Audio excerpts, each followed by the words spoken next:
ये कहानी है पूरनपुर गांव की, जो इतना खूबसूरत था कि बस लोग देखते ही रह जाते थे। वहाँ के लोग भी बहुत सरल और सादे थे, लेकिन उस गांव में एक हवेली थी जिसके पास जाने से लोग कतराते थे, क्योंकि वहाँ वो थी। लगता है बारिश शुरू हो रही है। अरे जल्दी जल्दी चल स्वामी।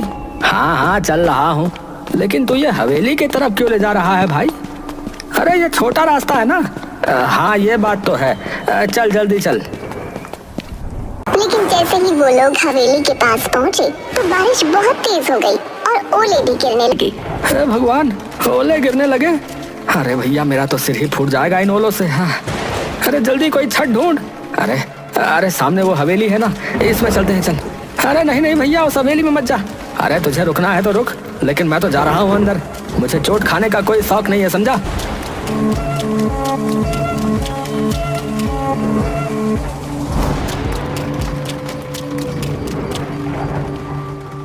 और फिर उन्होंने नजर घुमाकर हवेली को देखा। हवेली इतनी पुरानी थी जितना पुराना गांव, लेकिन इतनी पुरानी होने के बावजूद वो जर्जर नहीं थी, लेकिन हाँ डरावनी सी। अरे यार, ये बारिश के चक्कर में हम कहाँ आकर रुक गए। जल्दी बारिश रुके तो हम यहाँ से भागे। अरे भाई ये आवाज किसकी है? कौन सी आवाज है? भाई मजाक मत कर यार। ये कौन आ गया? ये कौन आ गया? ये कौन आ गया?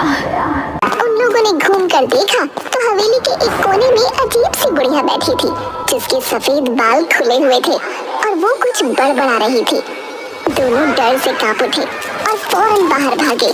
बाहर अभी भी ओले गिर रहे थे, लेकिन इस बार वो ओलों की चोट खाते हुए अपने घर की तरफ भाग गए। भैया राम, भैया लोग सही कहते हैं सोनी। अरे वहाँ कुछ है भैया। भैया मैं तो कसम खाता हूँ अब उस तरफ नहीं जाऊंगा भैया। पूरनपुर गांव में कुछ दिन बाद एक बड़ी अजीब घटना हुई। गांव में 4 नए लोग पहुँचे, एक नौजवान जोड़े के साथ 2 नौजवान लड़के। अरे भाई आप लोग कौन हैं और इस गांव में कैसे आना हुआ? नमस्ते, मेरा नाम राजीव है, ये मेरी पत्नी रिया है और ये मेरे भाई हैं रमन। और हम यहाँ अपनी हवेली को बेचने आए हैं जो गांव में पूरब में है। हाँ हवेली है भैया? कौन सी हवेली? वो जो के पेड़ के पास वाली, वो वही ना? हाँ हाँ वही, हमारे दादाजी की। अब हम उसे बेचना चाहते हैं। ये सुनकर मुखिया हैरान हो गया और गांव वालों की भीड़ जमा हो गई। सब फुसफुसाने लगे। तभी मुखिया सीरियस होकर बोला, बेटा वो हवेली आज भी गांव के डर का कारण है। वहाँ एक क्या दिखती है अजीब सी।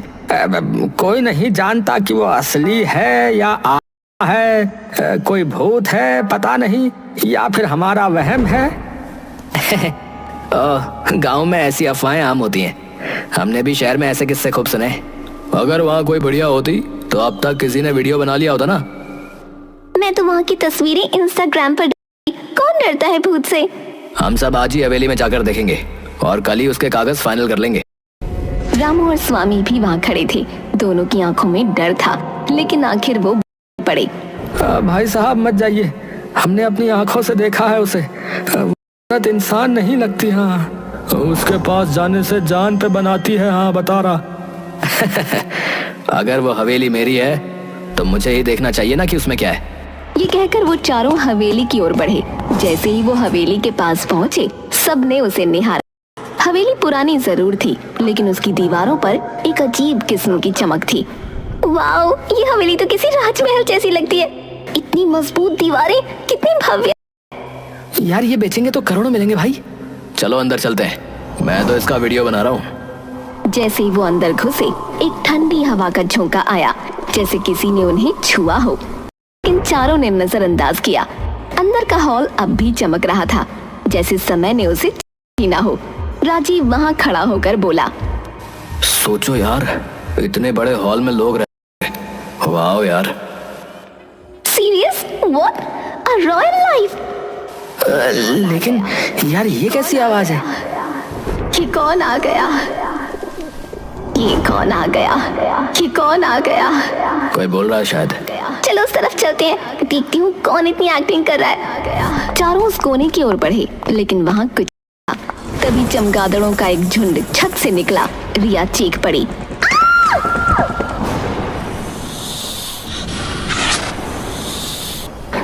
अरे बाप रे, सांप!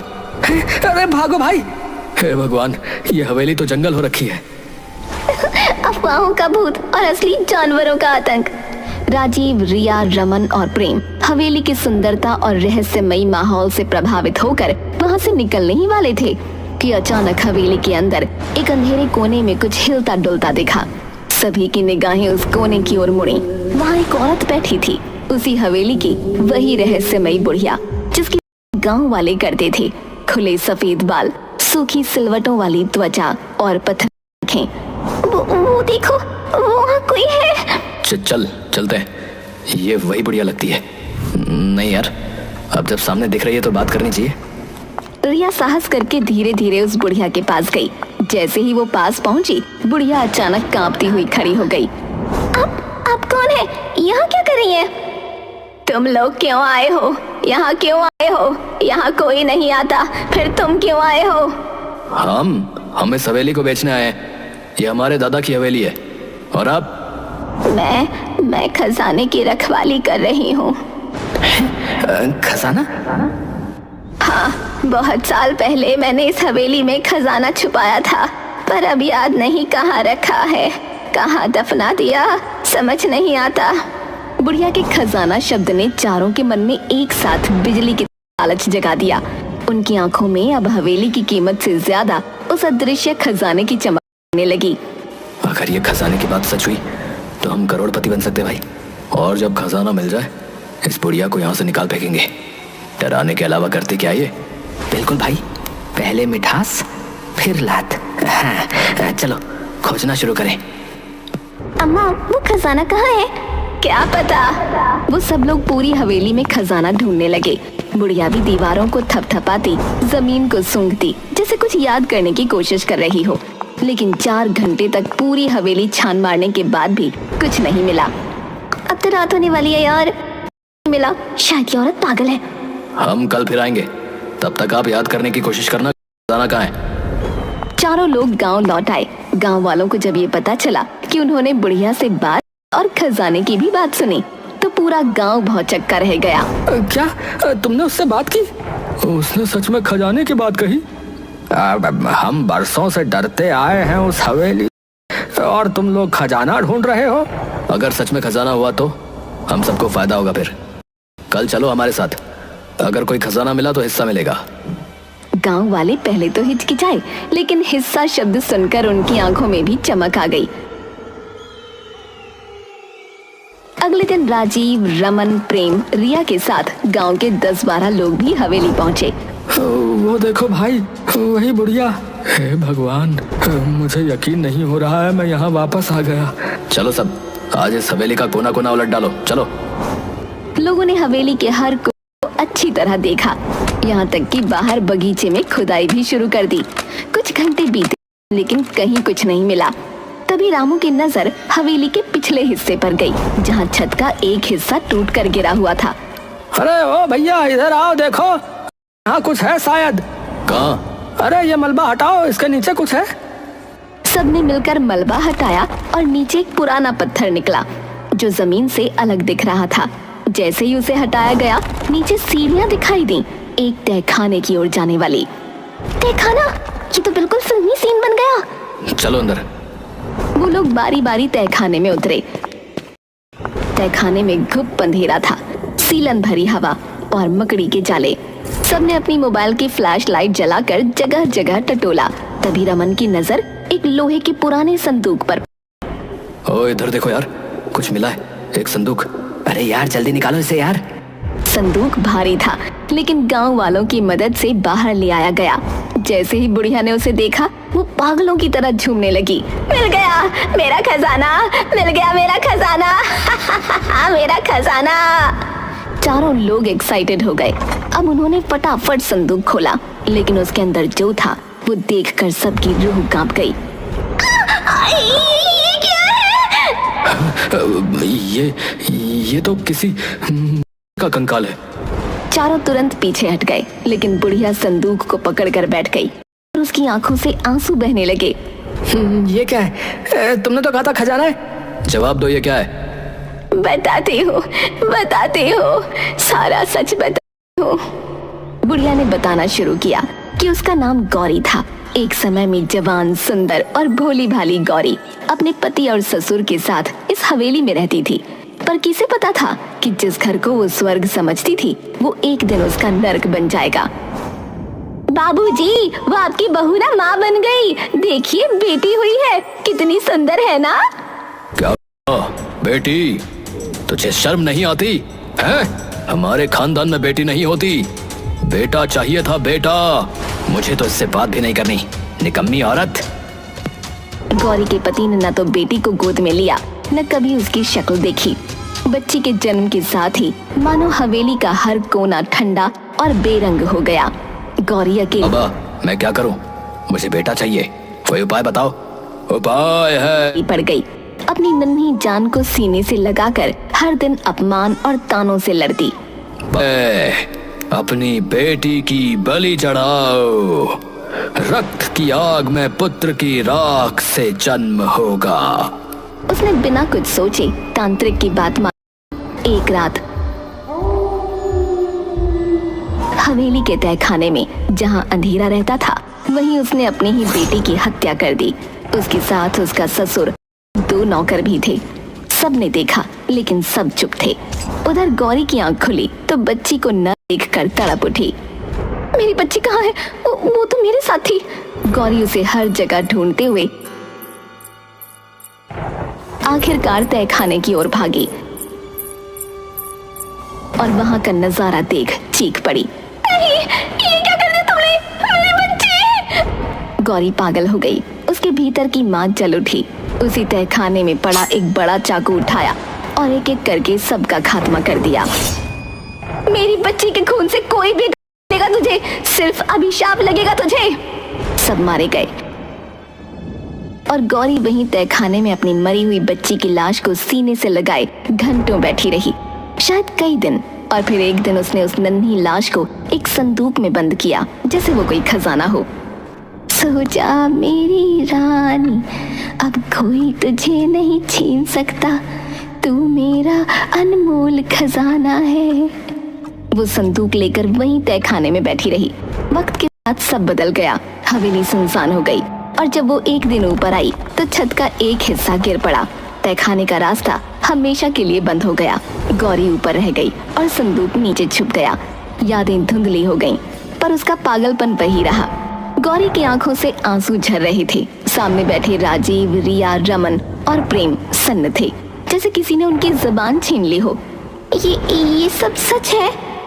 हाँ, ये मेरा खजाना है, मेरी बेटी, मेरी जान, मेरी दुनिया।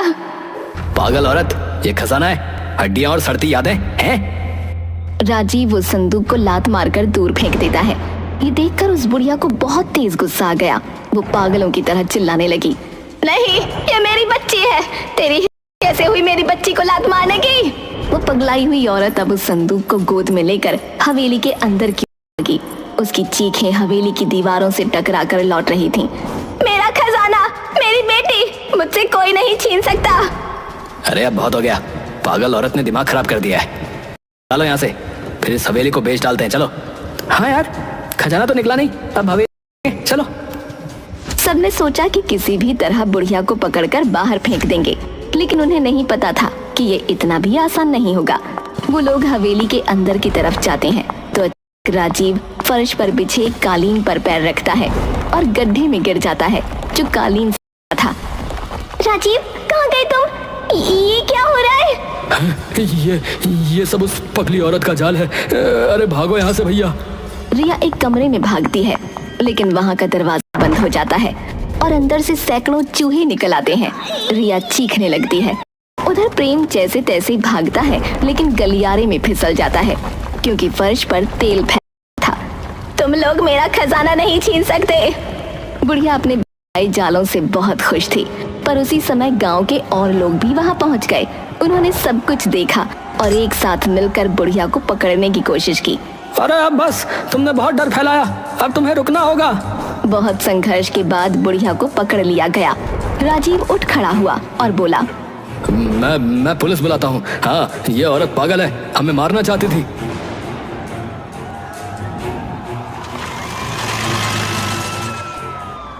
पुलिस जल्दी ही पहुंच गई।